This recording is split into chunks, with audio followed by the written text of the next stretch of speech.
Ma'am ಯಾವಾಗಲೂ ಪೊಕ ಅಂತಿರುತ್ತೆ ನನಗೆ. ಏನಾಗುತ್ತಪ್ಪ ಸಿನಿಮಾ, ಏನು ಅಂತಾರಪ್ಪ ಜನ ಅಂತ. ಎಕ್ಸಾಮ್ ಬರೆದಿರೋ ರೀತಿ ನಮಗೆ ಎಕ್ಸಾಮ್ ಬರೆದ್ಮೇಲೆ ರಿಸಲ್ಟಿಗೆ ವೆಯ್ಟ್ ಮಾಡ್ತಾರಲ್ಲ ಆ ಥರ. ಇವತ್ತು ರಿಸಲ್ಟ್ ಆ್ಯಕ್ಚುಲಿ ಪಾಸಿಟಿವ್ ಆಗಿ ಟರ್ನ್ಔಟ್ ಆಗಿದೆ. ಗೊತ್ತಿಲ್ಲ, ನಾನು ಮಾಡ್ತಿರೋ ಪ್ರತಿಯೊಂದು ಸಿನಿಮಾನ ಜನ ನೋಡಿ ಇಷ್ಟಪಡ್ತಿದ್ದಾರೆ. ಏನು ಹೇಳೋಕ್ಕೆ ಇಷ್ಟಪಡ್ಬೋದು ಅಂದರೆ ಧನ್ಯವಾದಗಳು. ಯಾಕಂದರೆ ಈ ಥರ ಪ್ರೀತಿ ಸಿಗೋದು ತುಂಬಾ ರೇರು. ಒಬ್ಬ ಕಲಾವಿದನಿಗೆ ಇನ್ನೇನು ಬೇಕಾಗತ್ತೆ ಹೇಳಿ. ಒಂದು ಸಿನಿಮಾ ಬಂದು ಅವ್ರು ನೋಡಬೇಕು, ನೋಡಿದಾಗ ಅವ್ರು ನಗ್ತಿದ್ದಾರಾ, ಅವ್ರು ಬೇಜಾರು ಮಾಡ್ಕೊತಿದ್ದಾರೆ, ಅವ್ರು ಕೋಪ ಮಾಡ್ಕೊತಿದ್ದಾರೆ, ಅಳ್ತಾ ಇದ್ದಾರಾ, ಹೆದರ್ತಾ ಇದ್ದಾರಾ ಅಂತ ಒಂದು ಆ ರಿಯಾಕ್ಷನ್ ಮೇಲೆ ನಮ್ಗೆ ಖುಷಿ ಇರುತ್ತೆ. ಯಾಕಂದರೆ ಒಂದು ಸಿನಿಮಾ ಮಾಡೋದೇ ನಾವು ಆಡಿಯನ್ಸ್ಗೋಸ್ಕರ. ಸೊ ಇವತ್ತು ಆಡಿಯನ್ಸ್ ಬಂದು ನೋಡಿದ್ದಾರೆ, decent audience and honest response ಇದೆ. ನನಗೆ ಅದೇ ಭಾಳ ಖುಷಿ ಆಗ್ತಿರೋದು. ಫೋನ್ ಕಾಲ್ಸ್ ಎಲ್ಲ ಬರ್ತಿದೆ, ಮೈಸೂರಿಂದೆಲ್ಲ ಫೋನ್ ಕಾಲ್ಸ್ ಬರ್ತಿದೆ. ಅದಕ್ಕೆ ನಾಳೆ ಮೈಸೂರಿಗೆ ಹೋಗ್ತಾ ಇದ್ದೀವಿ. So nice response. ನಿನ್ನೆ ಆ್ಯಕ್ಚುಲಿ ಒಂದು ಪ್ರೆಸ್ ಮೀಟಲ್ಲಿ ರಕ್ಕಸಪುರದ ಟ್ರೇಲರ್ ಲಾಂಚಲ್ಲಿ ರಾಜ್ ಬಿ ಶೆಟ್ಟಿ ಸರ್ ಹೇಳಿದ್ರು, ನೀವೆಲ್ಲ ಶೆಟ್ಟಿ ಗ್ಯಾಂಗು ಅಂತ ನೀವು ಅಷ್ಟಕ್ಕೆ ಸೀಮಿತ ಮಾಡಿಬಿಡಿ. ಬಿಕಾಸ್ ಇವಾಗ ಏನಾಗ್ತಿದೆ, ನಮ್ಮ ಇಂಡಸ್ಟ್ರಿಯಲ್ಲಿ ಹೊಸ ಡೈರೆಕ್ಟರ್ಸ್ಗಳು ಬರ್ತಾ ಇದ್ದಾರೆ, ಒಳ್ಳೊಳ್ಳೆ ಪ್ರಯತ್ನಗಳು ಮಾಡ್ತಿದ್ದಾರೆ, ಹೊಸ ನಿರ್ಮಾಪಕರು ಬರ್ತಾ ಇದ್ದಾರೆ. ಸೊ ಪ್ರತಿಯೊಬ್ಬರಿಗೂ ಕೂಡ ನೀವು ಎನ್ಕರೇಜ್ ಮಾಡಿ ಅನ್ನೋವಂಥದ್ದು. ಬಿಕಾಸ್ ಈಗ ಸಿನಿಮಾಗಳು ಬರ್ತಿದೆ, ನಾವೇನಂದರೆ ಜನ ಹೋಗಬೇಕು ಅಷ್ಟೇ. ಅದಕ್ಕೆ ಇದ್ರ ಬಗ್ಗೆ ಏನು ಹೇಳ್ತೀರಾ? ಓಕೆ, ಏನಾಗುತ್ತೆ ಅಂತ ಹೇಳಿದ್ರೆ, ಇವಾಗ ಒಂದು ಜಾಗ ಚೆನ್ನಾಗಿದೆ ಅಂತ ನೀವು ಕೇಳ್ಪಟ್ಟಿರ್ತೀರಲ್ವಾ, ಆ ಜಾಗ ನೀವು ಹೋಗೋಷ್ಟಲ್ಲೇ ಆ ಜಾಗ ಓವರ್ ರೇಟ್ ಆಗಿಬಿಟ್ಟಿರುತ್ತೆ. ಅದೇ ರೀತಿಲಿ ಇವಾಗ ಒಂದು ಸಿನಿಮಾ ಇಂಡಸ್ಟ್ರಿ ಚೆನ್ನಾಗಿ ಮಾಡ್ತಿದೆ ಅಂತ ನೀವೆಲ್ಲ ಮಾತಾಡ್ತಿರ್ತೀರಲ್ಲ, ಚೆನ್ನಾಗಿ ಮಾಡುತ್ತೆ. ಪ್ರತಿಯೊಂದು ಸಿನಿಮಾ ಇಂಡಸ್ಟ್ರಿನೂ ಕಷ್ಟಪಟ್ಟೆ ಚೆನ್ನಾಗೇ ಸಿನಿಮಾ ಮಾಡಿರ್ತಾರೆ. ಆದರೆ ಇವಾಗ ಒಂದು ಟಾಕ್ ಇರುತ್ತೆ, ಆ ಸಿನಿಮಾ ಇಂಡಸ್ಟ್ರಿ ಏನೇ ಮಾಡಿದ್ರು ಚೆನ್ನಾಗಿರುತ್ತೆ ಅಂತ ಒಂದು ಟಾಕ್ ಇರುತ್ತೆ. ಅವಾಗ ಏನಾಗುತ್ತೆ, ಆ ಸಿನಿಮಾಗಳು ಅಷ್ಟೇ ಚೆನ್ನಾಗಿ ಬರುತ್ತೆ, ನಮ್ಮ ಸಿನಿಮಾಗಳು ಚೆನ್ನಾಗಿ ಬರಲ್ಲ ಅನ್ನೋದು ನಂಬಿಕೆ ತಪ್ಪೋದು. ಕನ್ನಡ ಸಿನಿಮಾಗಳು ಚೆನ್ನಾಗಿ ಬರ್ತಾ ಇದ್ದಾವೆ. ಕನ್ನಡದ ಸಿನಿಮಾಗಳಿಗೂ ಒಳ್ಳೆ ಪ್ರತಿಕ್ರಿಯೆ ಸಿಗಬೇಕು, ಅಷ್ಟೇನಿಲ್ಲ. ಜನಗಳು ಬಂದು ನಮ್ಮ ಸಿನಿಮಾಗಳನ್ನ ನೋಡಿದ್ರೆ, ಐ ಥಿಂಕ್ ಭಾಷಾಭಿಮಾನ ಇತ್ತು ಅಂದರೆ, ನಮ್ಮ ಕನ್ನಡ ಅಂತ ಇದ್ದರೆ ಖಂಡಿತ ಕನ್ನಡ ಸಿನಿಮಾಗಳು ಬಂದು ನೋಡಿದ್ರೆ ಖಂಡಿತ ಇಷ್ಟ ಆಗುತ್ತೆ. ಯಾಕಂದರೆ ನಾನು ಇವಾಗ ಆ್ಯಸ್ ಅನ್ ಆ್ಯಕ್ಟರ್ ವರ್ಕ್ ಮಾಡ್ತಾ ಇದ್ದೀನಿ, ಸಾಕಷ್ಟು ಸಿನಿಮಾ ಮೇಕರ್ಸ್ ನೋಡ್ತಾ ಇದ್ದೀನಿ. ಅವ್ರೇನು ಕಮ್ಮಿ ಇಲ್ಲ, ವರ್ಲ್ಡ್ ಸಿನಿಮಾಸ್ ಮಾಡ್ತಿದ್ದಾರೆ. ಕನ್ನಡದಲ್ಲಿ ಮಾಡ್ತಿರೋಂಥ ಸಿನಿಮಾಗಳು ಹೊರಗಡೆ ಚರ್ಚೆ ಆಗ್ತಿದೆ. ಯಾಕೆ ನಮ್ಮಲ್ಲಿ ಚರ್ಚೆ ಆಗ್ತಿಲ್ಲ ಅಂತ ಬೇಜಾರಾಗ್ತಿದೆ. ಏನಿಲ್ಲ, ನಮ್ಮ ಜನರು 8 ಕೋಟಿ ಜನ ಇದ್ದೀವಿ ಗುರು. ನಾವು 8 ಕೋಟಿ ಜನ ಬಂದು ಸಿನಿಮಾಗಳು ನೋಡಿ. ನಾವೆಲ್ಲ ಸಿನಿಮಾ ನೋಡೇ ಬೆಳೆದಿದ್ದು. 8 ಕೋಟಿ ಜನರು ಸಿನಿಮಾ ನೋಡಿದ್ರೆ ಯಾವ ರೀತಿಯಲ್ಲಿ ಬದಲಾವಣೆಗಳಾಗ್ಬೋದು ನೋಡಿ, ನಮ್ಗೆ ಎಂಥ ಉತ್ತೇಜನ ಸಿಗ್ಬೋದು ಹೇಳಿ. ಏನಿಲ್ಲ, ಕನ್ನಡ ಪರವಾಗಿ ಕೆಲಸ ಮಾಡ್ತಿರೋಲ್ಲ ಒಬ್ಬರೇ. ಸೊ ಹಾಗಾಗಿ ನಾನು ಕೇಳ್ಕೊಳ್ಳೋದೇನೆಂದರೆ, ಕನ್ನಡ ಸಿನಿಮಾಗಳನ್ನ ನೋಡಿ ಅಂತ ಕೇಳ್ಕೊಳ್ತೀನಿ.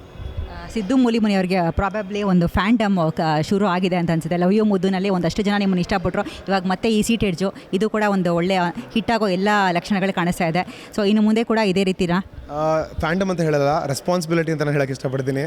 ಪ್ರತಿಯೊಂದು ಸತಿ ಒಬ್ಬರು ಆಡಿಯನ್ಸ್ ಬಂದು ನಮ್ಮ ಸಿನಿಮಾ ನೋಡ್ಬೇಕಾರೆ, ಇಲ್ಲ ನಿಮಗೋಸ್ಕರ ಬಂದ್ವಿ ಅಂತ ಹೇಳ್ಬೇಕಾರೆ, ಅದು ರೆಸ್ಪಾನ್ಸಿಬಿಲಿಟಿ ನಮಗೆ.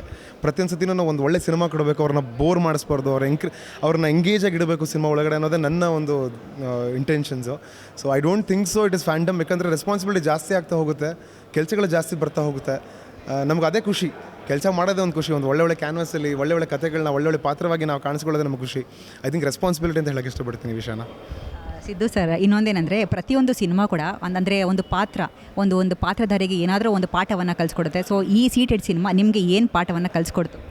ಅಂದರೆ ವೆರಿ ಟ್ರೂ. ಇದು ಪ್ರತಿಯೊಂದು ಪಾತ್ರ ಐ ಥಿಂಕ್ ಜನಕ್ಕೂ ಒಂದು ಪಾಠ ಕಲಿಸುತ್ತೆ. ಹಾಗೆ ನನಗೆ ಸಮ್ವೇರ್ ಒಂದು ಕಡೆ ಅರಿವಾಗುತ್ತೆ, ಗೊತ್ತಾ, ನಾವು ಮಾಡ್ತಿರೋ ತಪ್ಪು, ನಾವು ಇನ್ನೊಂದು ಸ್ವಲ್ಪ ಸರಿ ಹೋಗಬೇಕು ಅನ್ನೋ ವಿಷಯಗಳನ್ನ ನೋಡಿದಾಗ ಏನು ಅನ್ಸುತ್ತೆ ಅಂದರೆ, ಈಗಿನ ಸೋಷಿಯಲ್ ಮೀಡಿಯಾ ಈ ಹುಚ್ಚಾಟಗಳನ್ನ ನೋಡ್ತಾ ಇದ್ದಾಗ ಸಮ್ವೇರ್ ಎಲ್ಲೋ ಅನ್ಸುತ್ತೆ ನಾವು ಒಂದು ಕಡೆ ಅಟ್ಲೀಸ್ಟ್ ಒಂದು ಬ್ರೇಕ್ ಹಾಕಬೇಕಾಗತ್ತೆ.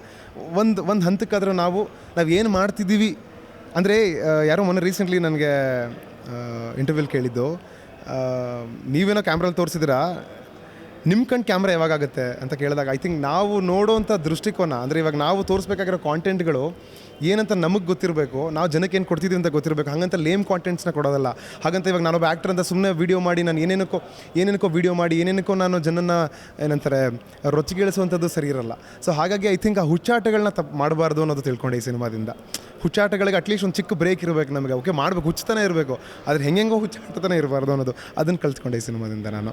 ಸರ್, ಫೈನಲಿ ನಿಮ್ಮ ಇಷ್ಟು ವರ್ಷದ ಒಂದು ಇಂಡಸ್ಟ್ರಿ ಜರ್ನಿಯಲ್ಲಿ ಸೀರಿಯಲ್ಸ್ ಮಾಡಿದ್ದೀರಾ, ಸಿನಿಮಾಗಳು ಮಾಡ್ತಾಯಿದ್ದೀರಾ, ಏನಾದರೂ ಒಂದು ನಮ್ಮ ಇಂಡಸ್ಟ್ರಿ ನಿಮ್ಗೆ ಏನಾದರೂ ಒಂದು ಪಾಠವನ್ನು ಕಲಿಸ್ಕೊಟ್ಟಿದೆ, ಏನಾದರೂ ಒಂದು ಲೆಸನ್ ನೀವು ಕಲ್ತ್ಕೊಂಡಿದ್ದೀರಾ ಅಂದರೆ ವಾಟ್ ಈಸ್ ದಟ್? ಅಥವಾ ಅದು ಪಾಠ ಅಂತಲೇ ಇಲ್ಲ, ನೆಗೆಟಿವ್ ಥಿಂಗೂ ಆಗಿರ್ಬೋದು, ವಾಟ್ ಈಸ್ ದಟ್? ಇಲ್ಲ, ಇಲ್ಲಿ ನನಗೆ ಓಕೆ, ಎವ್ರಿ ಡೇ ನಾವು ಕಲಿತೀವಿ. ಎವ್ರಿ ಡೇ ನಾವು ಇವಾಗ ಮನುಷ್ಯರಾಗಿ ಹೊಸತನವನ್ನು ಇನ್ಕ್ಲೂಡ್ ಮಾಡ್ಕೊಳ್ತಾನೆ ಇರ್ತೀವಿ, ತಪ್ಪುಗಳನ್ನ ತಿದ್ಕೊತಾನೆ ಇರ್ತೀವಿ. ಆ ನಿಟ್ಟಿನಲ್ಲಿ ನೋಡಿದಾಗ ನಾನು ಪ್ರತಿದಿನ ಕಲಿತಾ ಇದ್ದೀನಿ. ಪ್ರತಿದಿನ ಹೊಸ ಮನುಷ್ಯನಾಗಿ, ಒಳ್ಳೆ ಆ್ಯಕ್ಟರ್ ಆಗಿ ನಾನು ಕಾಣಿಸ್ಕೋಬೇಕು ಅನ್ನೋದೇ ನನ್ನ ಉದ್ದೇಶ. ಎಕ್ಸಾಂಪಲ್ ನನ್ನ ಕಾಂಪಿಟೇಷನ್ ನನ್ನ ಜೊತೆನೇ, ನನಗೆ ಗೊತ್ತಿಲ್ಲ, ಬೇರೆಯವ್ರ ಜೊತೆ ನಾನು ಮಾಡ್ತಾ ಇಲ್ಲ. ಇವಾಗ ಹಿಂದೆ ನೋಡಿದಾಗ ನಾನು ಅದಕ್ಕಿಂತ ಬೆಟರ್ ಆಗಿರಬೇಕು, ಬೆಟ್ರ್ ಸಿನಿಮಾಗಳು ಮಾಡ್ತಿರಬೇಕು, ಬೆಟ್ರಾಗಿ ಕಾಣಿಸ್ಕೋಬೇಕು, ಒಳ್ಳೆ ಆ್ಯಕ್ಟರ್ ಅಂತ ಅನ್ಸ್ಕೋಬೇಕು. ಇದು ನಾನು ನೋಡ್ತಾ ಇರ್ತೀನಿ. ಸೊ ಪ್ರತಿದಿನ ಒಂದು ಪಾಠನೇ. ಪ್ರತಿಯೊಂದು ಸೆಟ್ಲ್ಗೆ ಹೋದಾಗೂ ಒಂದು ಹೊಸ ಲೆಸನೇ ಇರುತ್ತೆ. ಒಂದು ಸಿನಿಮಾ ರಿಲೀಸ್ ಆದಾಗೂ ಏನು ತಪ್ಪುಗಳನ್ನ ಮಾಡಬಾರ್ದು ಅನ್ನೋದೇ ಮುಂದಿನ ಸತಿ ಅದು ಬಂದು ಕಾಡುತ್ತೆ ಖಂಡಿತವಾಗ್ಲೂ. ಹಾಗಂತ ನೋಡಿದಾಗ ಸಾಕಷ್ಟು ಕಡೆ ನಮಗೆ ಬೇಜಾರುಗಳಾಗ್ತವೆ, ಖುಷಿನೂ ಆಗುತ್ತೆ. ಹಾಗಂತ ಅದನ್ನು ಪರ್ಟಿಕ್ಯುಲರ್ ಒಂದು ವಿಷಯ ಹೇಳೋಕ್ಕಾಗಲ್ಲ. ಆದರೆ ನಾನು ಏನು ಹೇಳ್ಬೋದು ಅಂದರೆ, ಪ್ರತಿದಿನ ಒಂದು ಪಾಠನೇ. ಪ್ರತಿದಿನ ಒಂದು ತಪ್ಪುಗಳೇನೋ ಮಾಡ್ತಿರ್ತೀವಿ, ತಿದ್ಕೊತಾನೆ ಇರ್ತೀವಿ. ಸರ್, ನಿಮ್ಮ ಜೊತೆ ಮಾತಾಡೋಕ್ಕೆ ನಂಗೆ ಆ್ಯಕ್ಚುಲಿ ಸಖತ್ ಖುಷಿ ಆಗುತ್ತೆ ಬಿಕಾಸ್ ನನಗೆ ರಿಯಲ್ ಟ್ಯಾಲೆಂಟು. ಇನ್ನೂ ಒಳ್ಳೇದಾಗಲಿ ಸರ್, ಒಳ್ಳೊಳ್ಳೆ ಪ್ರಾಜೆಕ್ಟ್ಸ್ ಮುಖಾಂತರ ನಮ್ಮ ಮುಂದೆ ಬರ್ತಾ ಇರಿ. All the very best. ಸೀಟೇಡ್ಸ್ಗೆ ಜನ ಫುಲ್ಲು ಸೀಟೇಡ್ಸ್ನಲ್ಲಿ ಕೂರೋ ಹಂಗೆ ಪ್ರತಿದಿನ ಆದಷ್ಟು ಅಂದರೆ ಹೆಚ್ಚಿನ ಕಾಲ ಥಿಯೇಟ್ರಲ್ಲಿ ಉಳಿಲಿ ಅಂತ ಹೇಳ್ತಾ ಇದ್ದೀನಿ. ಹೌದು, ಥ್ಯಾಂಕ್ ಯು ಮ್ಯಾಮ್. ನಾನು ಬಯಸ್ತಾ ಇದ್ದೀನಿ. ಏನಿಲ್ಲ, ಈಗ ಥಿಯೇಟ್ರ್ಗಳು ಮುಂಚೆ ಅಣ್ಣವ್ರ ಸಿನಿಮಾಗಳೆಲ್ಲ ಸಿಲ್ವರ್ ಜೂಬ್ಲಿ ಆಯಿತು, 25 ವಾರ ಆಯಿತು, 50 ವಾರ ಆಯಿತು ಅಂತ ನಾವು ಕೇಳೋದು ನನಗೆ ಸಖತ್ ಖುಷಿ ಆಗೋದು. ರೀಸೆಂಟ್ಲಿ ಲವ್ ಯು ಮುದ್ದು 33 ದಿನಗಳು ಓಡಿತ್ತು. ಆ 33 ದಿನ ಓಡಿರೋದು ನನಗೆ ಹೆಂಗಿದೆ ಅಂದರೆ ಅದೊಂಥರ ನನಗೆ ಹೆಮ್ಮೆ ಫೀಲಿಂಗ್ ಇದೆ, ಒಂದು ಖುಷಿ ಇದೆ. ಯಾಕಂದರೆ ಈಗ ಸಿನಿಮಾಗಳು 3 ದಿನ ಇರಲ್ಲ ಅಂತಂದರೆ 33 ದಿನ ಥಿಯೇಟ್ರ್ ರನ್ ಆಯ್ತಲ್ಲಪ್ಪ ಅಂತ ಭಾಳ ಖುಷಿ ಇದೆ. ಸೊ ನನ್ನ ಇಂಟೆನ್ಷನ್ಸು ಅಥವಾ ನನ್ನ ಒಂದು ಈ ಸಿನಿಮಾಗೆ ಒಂದೇನೋ ಒಂದು ಆಸೆ ಆಕಾಂಕ್ಷೆಗಳು ಏನಂತಂದರೆ ಈ ಸಿನಿಮಾ ಕೂಡ ಒಂದು ಲಾಂಗ್ ರನ್ ಹೋಗಲಿ, ಸಾಕಷ್ಟು ಜನಕ್ಕೆ ತಲುಪೋ ಥರ ಆಗಲಿ. ಯಾಕಂದರೆ ಏನಾಗ್ಬಿಡುತ್ತೆ, ಸಿನಿಮಾ ಪೈರಸಿ ಆಗಿಬಿಡುತ್ತೆ, ಇಲ್ಲ ಮತ್ತೊಂದು ಯಾವುದೋ OTTಗೆ ಹೋದ್ಮೇಲೆ ಅದು ಕೆಲವು ಜನಕ್ಕೆ ಅವೈಲೇಬಲ್ ಇರೋಲ್ಲ. ಸೊ ಥಿಯೇಟ್ರಲ್ಲಿ ಇದ್ದಾಗ ನಮಗೇನು ಖುಷಿ ಅಂದರೆ ಯಾರಾದರೂ ಬಂದು ನೋಡ್ಬೋದಲ್ವಾ. ಸೊ ಈ ಒಂದು ಎಕ್ಸ್ಪೀರಿಯೆನ್ಸ್ನ ನೀವು ದಯವಿಟ್ಟು ಥಿಯೇಟ್ರಿಗೆ ಬಂದು ತೊಗೊಳ್ಳಿ ಅಂತ ಹೇಳೋಕ್ಕೆ ಇಷ್ಟಪಡ್ತೀನಿ. ಥಿಯೇಟ್ರ್ ಜಾಸ್ತಿ ರನ್ ಆಗಲಿ, ನಮ್ಮ ಪ್ರೊಡ್ಯೂಸರ್ ಸರ್ ಒಳ್ಳೇದಾಗಲಿ, ನಮಗೂ ಎಲ್ಲ ಒಳ್ಳೇದಾಗಲಿ ಅಂತ ಕೇಳ್ಕೊಳ್ತೀನಿ. Thank you. ಒಳ್ಳೇದಾಗಲಿ sir, thank you so much. South ಟಾಕೀಸ್ಗೂ ಕೂಡ ಒಳ್ಳೇದಾಗಲಿ. ಮ್ಯಾಮ್ ಅದ್ಭುತವಾಗಿ ಇಂಟರ್ವ್ಯೂಸ್ ಮಾಡ್ತಾರೆ, ನಮ್ಮ ಸಾಕಷ್ಟು ಇಂಟರ್ವ್ಯೂಸ್ ಮಾಡಿದ್ದಾರೆ, ನಮ್ಮ ಬಗ್ಗೆ ಸ್ಟೋರೀಸ್ ಬರೆದು ಹಾಕಿದ್ದಾರೆ.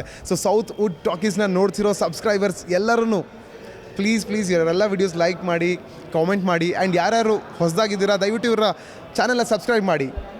Thank you.